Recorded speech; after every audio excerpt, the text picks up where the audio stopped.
Hello दोस्तों, welcome to our YouTube channel. जैसा कि आप सब जानते हैं, कल हमारा हिंदी का एग्ज़ाम है, इसलिए हमने सोचा कि आपको हम सैम्पल पेपर बताते हैं सीबीएसई का जो रिलीज़ हुआ था। पहले आप देख लीजिए कि प्रश्न उसमें कैसे कैसे आएंगे। खंड क में 20 प्रश्न रहेंगे, उसमें से आपको सिर्फ 10 करने रहेंगे। खंड ख में 20 प्रश्न रहेंगे, उसमें आपको 16 करने रहेंगे। और खंड ग में 14 प्रश्न रहेंगे और सभी करना अनिवार्य है। 14 का 14 आप करेंगे। और आपको फिर पता है कि वही गोला भरना रहेगा और उसमें कैपिटल लेटर में लिखेंगे। अभी सीबीएसई का नया ओएमआर आया है, मतलब सर्कुलर आया है, आप उसको देख लीजिएगा जाके। और नहीं होगा तो आप डिस्क्रिप्शन में जाके आप ले सकते हैं, लिंक डाल देंगे। हम खंड गद्यांश नहीं पढ़ेंगे क्योंकि हमारे पास टाइम नहीं है। This is time for the quick revision. Okay, चलिए हम पहले प्रश्न से शुरू करते हैं। पहला प्रश्न क्या होगा? गद्यांश के आधार पर बताइए कि बल श्रम जैसी सामाजिक कुरीति समाप्त करने के लिए लोगों की सोच कैसी है, कैसी सोच थी उनकी। उत्तर होगा ग वाला। ग वाला इसका उत्तर होगा। घरों में, ढाबों में, होटलों में, खानों कारखानों में अनेक बल श्रमिकों को काम करता देखकर भी हम उदासीन क्यों बने रहते हैं? हम उदासीन इसलिए बने रहते हैं क्योंकि हम संवेदना शून्य हो चुके हैं। इसका आंसर होगा ये वाला, घ वाला। गद्यांश के आधार पर बताएं कि बल श्रम को रोकने के लिए सार्थक प्रयास क्यों किए जाने चाहिए। बल श्रम के आधार पर बताइए कि बल श्रम के रोकने के लिए सार्थक प्रयास क्यों किए जाने चाहिए। इसका आंसर होगा उत्तर क, बल श्रम के कारण।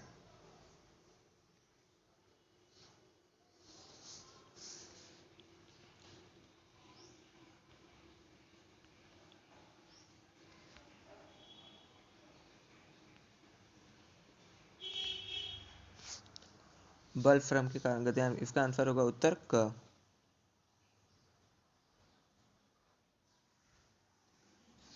हम ब्लैक कलर ले लेते हैं।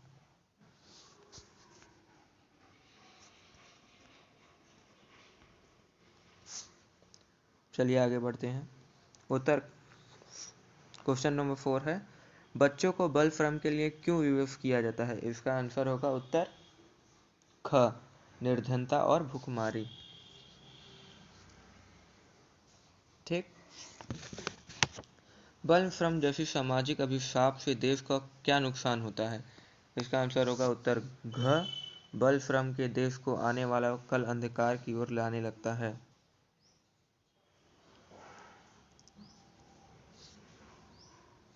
ये वाला ऑप्शन।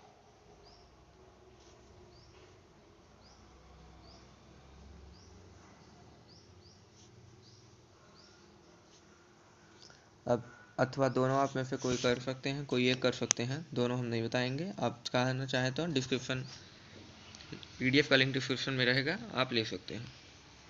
और अगर आपको वीडियो पसंद आए तो लाइक सब्सक्राइब जरूर करें। अब आते हैं हम काव्यांश में। वो गद्यांश था, अब ये काव्यांश है। इसमें पोयम रहेगी, आप उसको पढ़ के आप नीचे आपको उत्तर देना पड़ेगा। अब पोयम हम नहीं पढ़ेंगे, आप सब जानते हैं, क्योंकि हमारे पास टाइम बिल्कुल नहीं है। अब दिस इज पार्ट अंडर की रिविजन। अब पहला है क्वेश्चन, अब असह्य इस दर्द से मैं असह्य दर्द का कारण क्या है। मैं असह्य दर्द का कारण क्या था। वनों का ना रहना। उत्तर होगा ग वाला, ये वाला ग।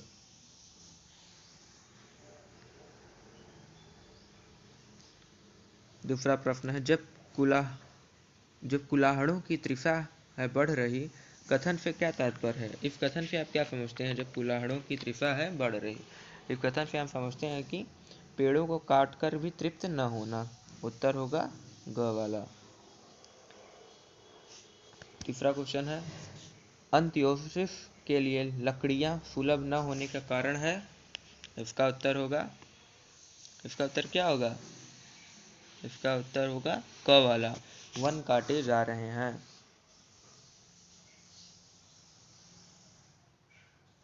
चौथा है, पेड़ों को मानव बंधु क्यों कहा गया है। पेड़ों को मानव बंधु क्यों कहा गया था।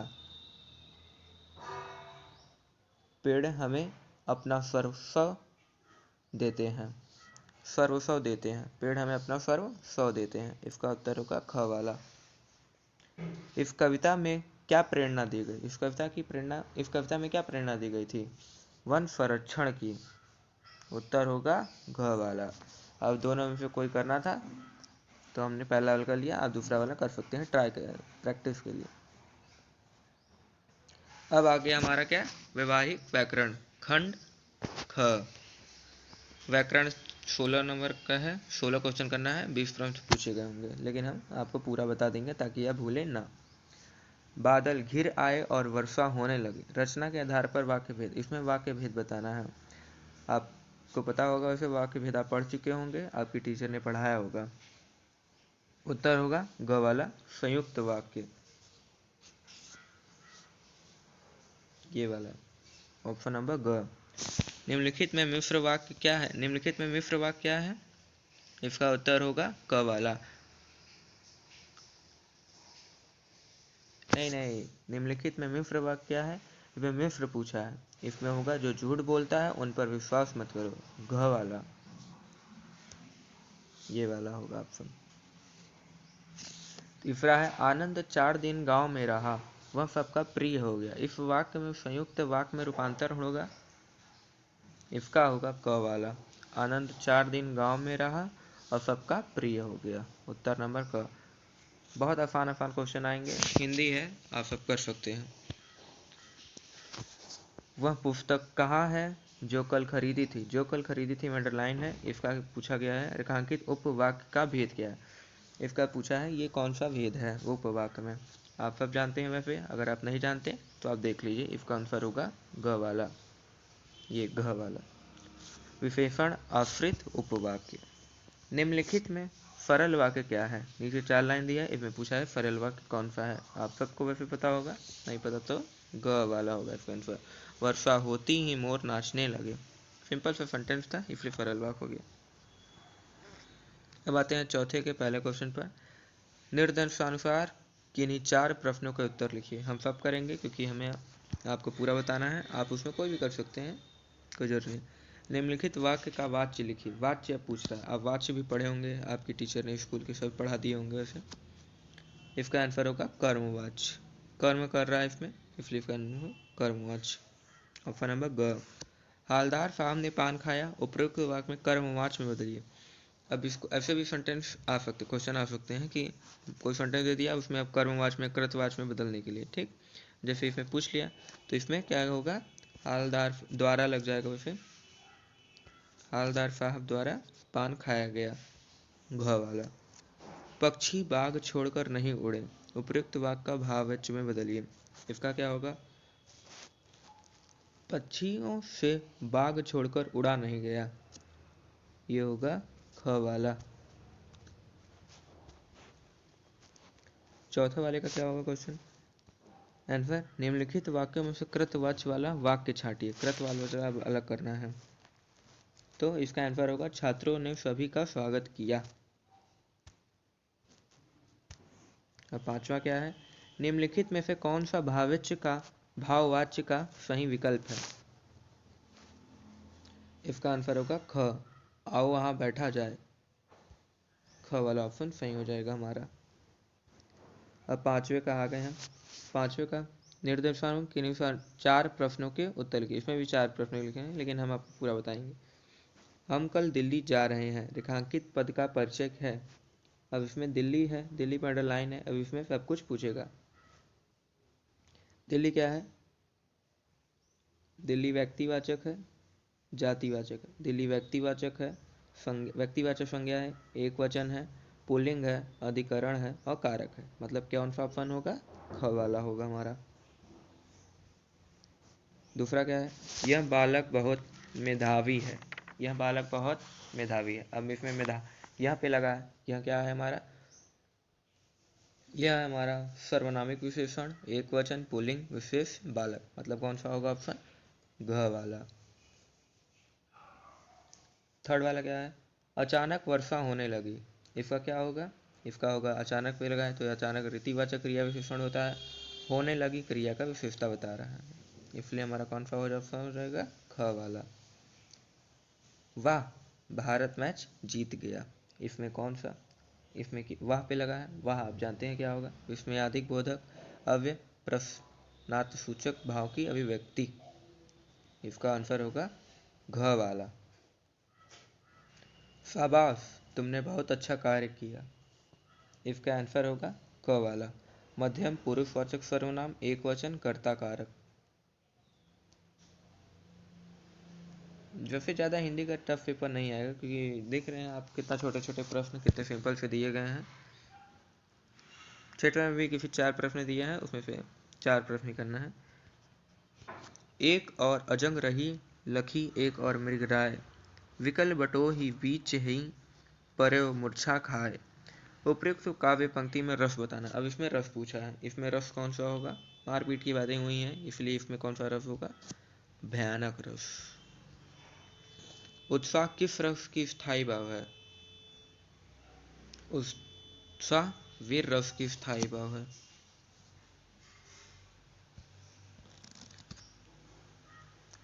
श्री कृष्ण के सुन वचन अर्जुन क्षोभ से जलने लगे, सब शील अपना भूल कर करतल युगल मलने लगे।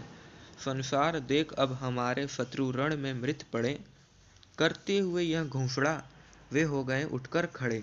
अब इसमें कौन सा रस पूछा है? इसमें कौन सा रस है? रौद्र रस।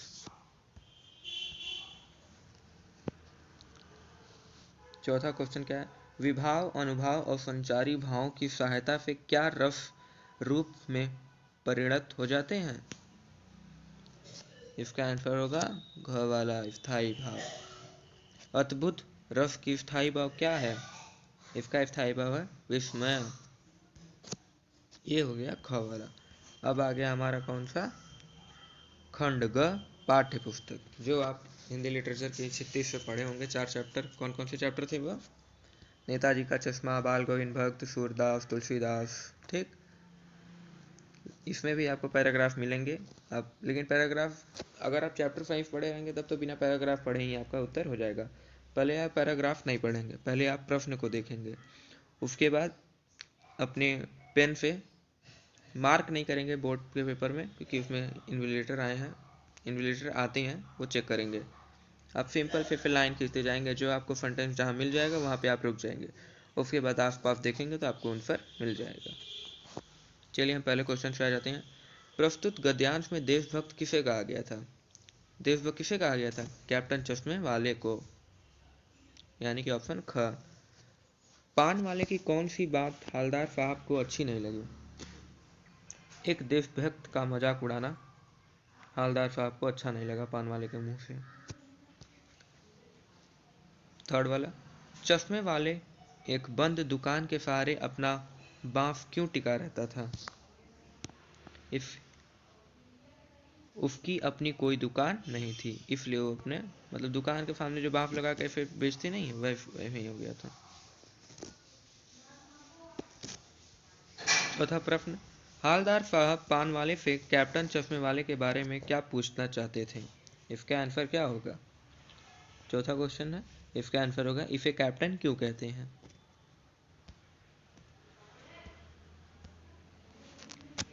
पांचवा का क्या होगा? पांचवा सवाल, हवलदार साहब किस कारण कैप्टन के बारे में और जानकारी प्राप्त नहीं कर सके? इसका आंसर होगा उत्तर क। अब आ गए हम 8वें पर। बेटे की मृत्यु के पश्चात बाल गोविंद भक्त का आखिरी निर्णय क्या था? पतोहू का पुनर्विवाह करवाना।